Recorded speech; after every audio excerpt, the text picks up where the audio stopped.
Adapun Abraham telah tua dan lanjut umurnya, serta diberkati Tuhan dalam segala hal.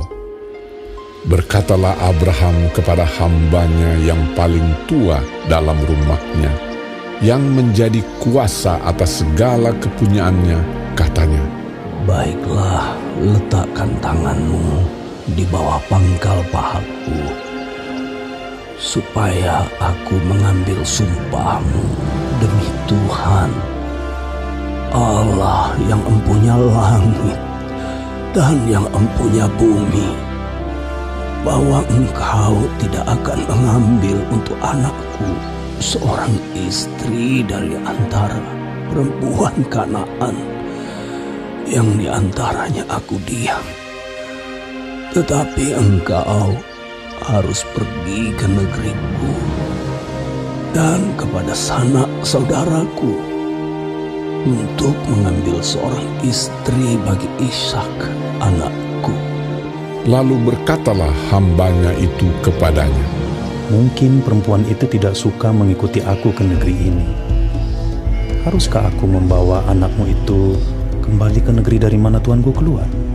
Tetapi Abraham berkata kepadanya, "Awas, jangan kau bawa anakku itu kembali ke sana.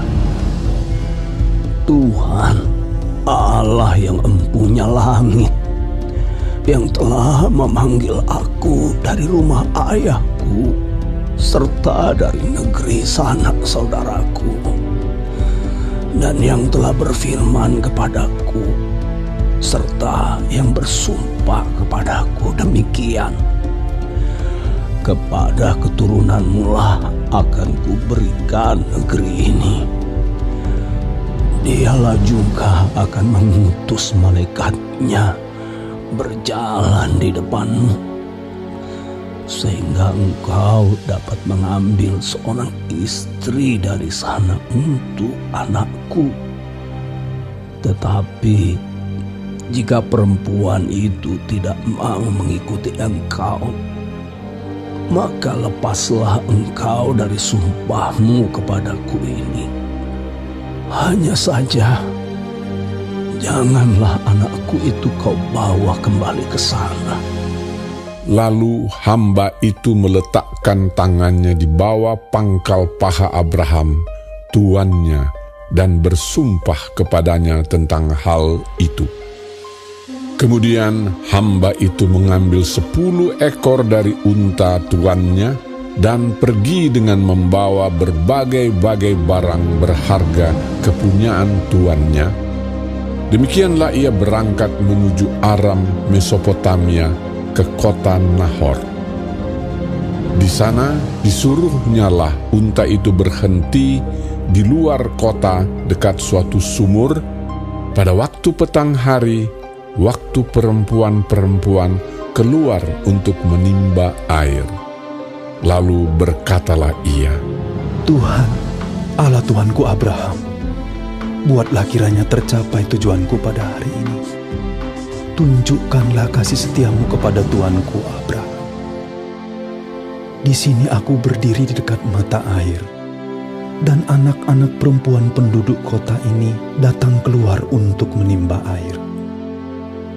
Kiranya terjadilah begini, anak gadis, kepada siapa aku berkata, 'Tolong miringkan buyungmu itu, supaya aku minum,' dan yang menjawab, 'Minumlah, dan unta-untamu juga akan kuberi minum.' Dialah kiranya yang kau tentukan bagi hambamu Ishak.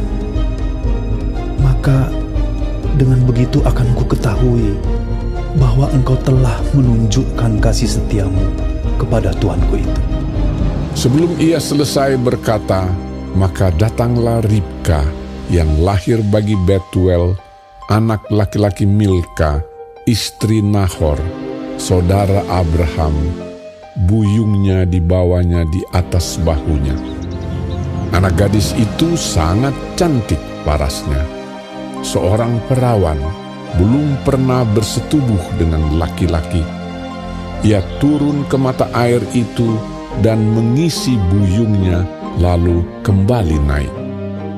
Kemudian berlarilah hamba itu mendapatkannya serta berkata, "Tolong beri aku minum air sedikit dari buyungmu itu." Jawabnya, "Minumlah, Tuan." maka segeralah diturunkannya buyungnya itu ke tangannya, serta diberinya dia minum. Setelah ia selesai memberi hamba itu minum, berkatalah ia, "Baiklah, untuk unta-untamu juga kutimba air, sampai semuanya puas minum."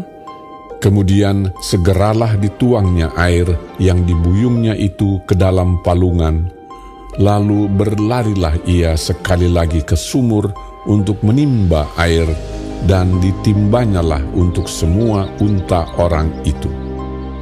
Dan orang itu mengamat-amatinya dengan berdiam diri untuk mengetahui apakah Tuhan membuat perjalanannya berhasil atau tidak. Setelah unta-unta itu puas minum, maka orang itu mengambil anting-anting emas yang setengah sikal beratnya, dan sepasang gelang tangan yang 10 sikal emas beratnya, serta berkata, "Anak siapakah engkau? Baiklah, katakan kepadaku, adakah di rumah ayahmu tempat bermalam bagi kami?" Lalu jawabnya kepadanya, "Ayahku Betuel, anak Milka, yang melahirkannya bagi Nahor. Lagi kata gadis itu, Baik jerami, baik makanan unta, banyak pada kami. Tempat bermalam pun ada." Lalu berlututlah orang itu dan sujud menyembah Tuhan serta berkata, "Terpujilah Tuhan, Allah Tuanku Abraham, yang tidak menarik kembali kasih-Nya dan setia-Nya dari Tuanku itu. Dan Tuhan telah menuntun aku di jalan ke rumah saudara-saudara Tuanku ini." Berlarilah gadis itu pergi menceritakan kejadian itu ke rumah ibunya. Ribka mempunyai saudara laki-laki, namanya Laban. Laban berlari keluar mendapatkan orang itu ke mata air tadi. Sesudah dilihatnya anting-anting itu dan gelang pada tangan saudaranya, dan sesudah didengarnya perkataan Ribka, saudaranya, yang bunyinya, "Begitulah dikatakan orang itu kepadaku." ia mendapatkan orang itu yang masih berdiri di samping unta-untanya di dekat mata air itu dan berkata, "Marilah engkau yang diberkati Tuhan, mengapa engkau berdiri di luar? Padahal telah kusediakan rumah bagimu dan juga tempat untuk unta-untamu." Masuklah orang itu ke dalam rumah, ditanggalkanlah pelana unta-unta, diberikan jerami dan makanan kepada unta-unta itu, lalu dibawa air pembasuh kaki untuk orang itu dan orang-orang yang bersama-sama dengan dia. Tetapi ketika dihidangkan makanan di depannya, berkatalah orang itu, "Aku tidak akan makan sebelum kusampaikan pesan yang kubawa ini." Jawab Laban, "Silakan." lalu berkatalah ia, "Aku ini hamba Abraham. Tuhan sangat memberkati tuanku itu, sehingga ia telah menjadi kaya. Tuhan telah memberikan kepadanya kambing, domba dan lembu sapi, emas dan perak, budak laki-laki dan perempuan, unta dan keledai. Dan Sarah istri tuanku itu sesudah tua telah melahirkan anak laki-laki bagi tuanku itu. Kepada anaknya itu telah diberikan tuanku segala harta miliknya. Tuanku itu telah mengambil sumpahku, engkau tidak akan mengambil untuk anakku seorang istri dari antara perempuan Kanaan yang negerinya kudiami ini. Tetapi engkau harus pergi ke rumah ayahku dan kepada kaumku untuk mengambil seorang istri bagi anakku." Jawabku kepada tuanku itu, "Mungkin perempuan itu tidak mau mengikut aku." Tetapi katanya kepadaku, "Tuhan, yang di hadapannya aku hidup, akan mengutus malaikatnya menyertai engkau, dan akan membuat perjalananmu berhasil, sehingga engkau akan mengambil bagi anakku seorang istri dari kaumku, dan dari rumah ayahku. Barulah engkau lepas dari sumpahmu kepadaku. Jika engkau sampai kepada kaumku, dan mereka tidak memberikan perempuan itu kepadamu, hanya dalam hal itulah engkau lepas dari sumpahmu kepadaku. Dan hari ini, aku sampai ke mata air tadi, lalu kataku, Tuhan, Allah Tuanku Abraham, sudilah kiranya engkau membuat berhasil perjalanan yang kutempuh ini. Di sini aku berdiri di dekat mata air ini. Kiranya terjadi begini. Apabila seorang gadis datang keluar untuk menimba air, dan aku berkata kepadanya, tolong berikan aku minum air sedikit dari buyungmu itu. Dan ia menjawab, minumlah, dan untuk unta-untamu juga akan kutimba air. Dialah kiranya istri yang telah Tuhan tentukan bagi anak tuanku itu. Belum lagi aku habis berkata dalam hatiku, Ribka telah datang membawa buyung di atas bahunya dan turun ke mata air itu, lalu menimba air. Kataku kepadanya, tolong berikan aku minum. Segeralah ia menurunkan buyung itu dari atas bahunya serta berkata, minumlah, dan unta-untamu juga akan kuberi minum. Lalu aku minum, dan unta-unta itu juga diberinya minum. Sesudah itu aku berkata kepadanya, anak siapakah engkau? Jawabnya, ayahku Betuel, anak Nahor yang dilahirkan Milka. Lalu aku mengenakan anting-anting pada hidungnya dan gelang pada tangannya. Kemudian berlututlah aku dan sujud menyembah Tuhan, serta memuji Tuhan, Allah Tuanku Abraham, yang telah menuntun aku di jalan yang benar untuk mengambil anak perempuan saudara tuanku ini bagi anaknya. Jadi sekarang, apabila kamu mau menunjukkan kasih dan setia kepada tuanku itu, beritahukanlah kepadaku, dan jika tidak, beritahukanlah juga kepadaku, supaya aku tahu entah berpaling ke kanan atau ke kiri. Lalu Laban dan Betuel menjawab, Semuanya ini datangnya dari Tuhan. Kami tidak dapat mengatakan kepadamu baiknya atau buruknya. Lihat, Ribka ada di depanmu. Bawalah dia dan pergilah, supaya ia menjadi istri anak Tuhanmu, seperti yang difirmankan Tuhan. ketika hamba Abraham itu mendengar perkataan mereka, sujudlah ia sampai ke tanah menyembah Tuhan. Kemudian hamba itu mengeluarkan perhiasan emas dan perak serta pakaian kebesaran dan memberikan semua itu kepada Ribka. Juga kepada saudaranya dan kepada ibunya diberikannya pemberian yang indah-indah. Sesudah itu makan dan minumlah mereka, ia dan orang-orang yang bersama-sama dengan dia, dan mereka bermalam di situ. Paginya sesudah mereka bangun, berkatalah hamba itu, "Lepaslah aku pulang kepada tuanku."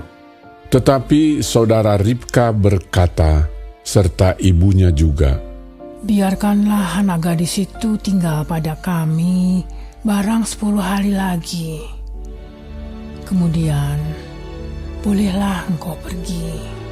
Tetapi jawabnya kepada mereka, "Janganlah tahan aku, sedang Tuhan telah membuat perjalananku berhasil. Lepaslah aku, supaya aku pulang kepada tuanku." Kata mereka, "Baiklah, kita panggil anak gadis itu dan menanyakan kepadanya sendiri." lalu mereka memanggil Ribka dan berkata kepadanya, "Maukah engkau pergi beserta orang ini?" Jawabnya, Mau. maka Ribka, saudara mereka itu, dan inang pengasuhnya beserta hamba Abraham dan orang-orangnya dibiarkan mereka pergi.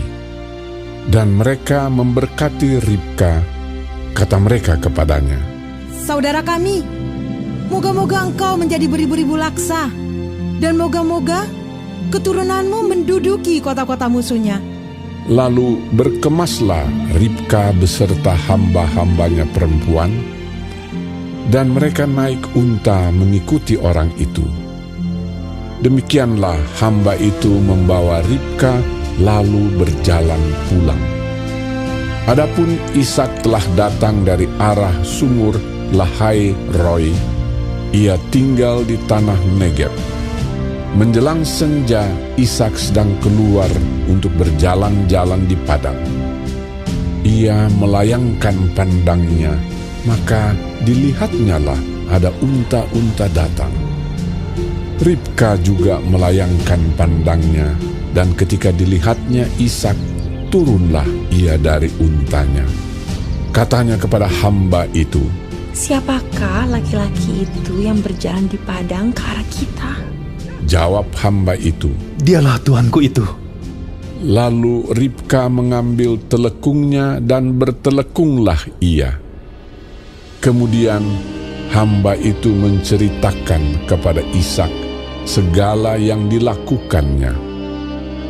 Lalu Ishak membawa Ribka ke dalam kemah Sarah, ibunya, dan mengambil dia menjadi istrinya. Ishak mencintainya, dan demikian ia dihiburkan setelah ibunya meninggal.